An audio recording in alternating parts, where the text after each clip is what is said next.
Alors oui, nous considérons que votre projet de loi n'est pas à la hauteur. Et comment le serait-il? Il ne coûte pas 1 euro à l'État. Protéger les enfants, oui, ça représente un coût. Ça nécessite des moyens humains, des moyens financiers, pas seulement, me direz-vous, mais au moins ça.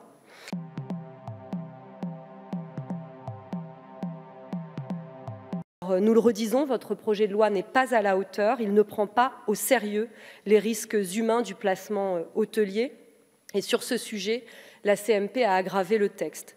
L'interdiction de placement hôtelier a été présentée comme la mesure phare de ce projet de loi et je constate que vous continuez de le faire. Or, l'article 3 du projet de loi n'interdit pas formellement ce placement hôtelier, il crée des dérogations. Nous savons combien et nous pressentons combien les départements vont utiliser ces possibilités de dérogation. Et si vous considérez comme moi qu'il y a des situations d'urgence, mes collègues ont évoqué avant la situation et le cas de ce jeune retrouvé mort la semaine dernière à l'hôtel. Vous savez, comme moi, Madame la rapporteure, qui êtes des Hauts-de-Seine, que nous avons eu il y a quelques années déjà un jeune tué par un autre jeune dans un hôtel à Suresnes. Et donc, s'il y a urgence, eh bien, il faut l'interdire maintenant. Mais ça demande des moyens. Et ça demande des moyens par l'État. Pas simplement d'expliquer que les départements ne pourront pas le faire.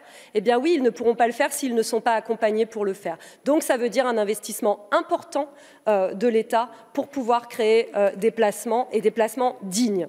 Voilà pourquoi vous continuez de repousser et combien eh bien, ce placement, cette interdiction risque encore de faire partie eh bien, des lois qui ne sont pas appliquées à force d'expliquer eh bien, qu'il faut toujours les repousser. Ajoutons évidemment que ces placements hôteliers, eh bien, ils concernent majoritairement les mineurs non accompagnés et que le sort qui est réservé aux mineurs non accompagnés en dit beaucoup dans le texte, puisque dans un texte de protection de l'enfance, eh bien, ce sont essentiellement des mesures de régulation migratoire qui concernent les mineurs non accompagnés et que vous avez placées honteusement dans un texte de protection de l'enfance.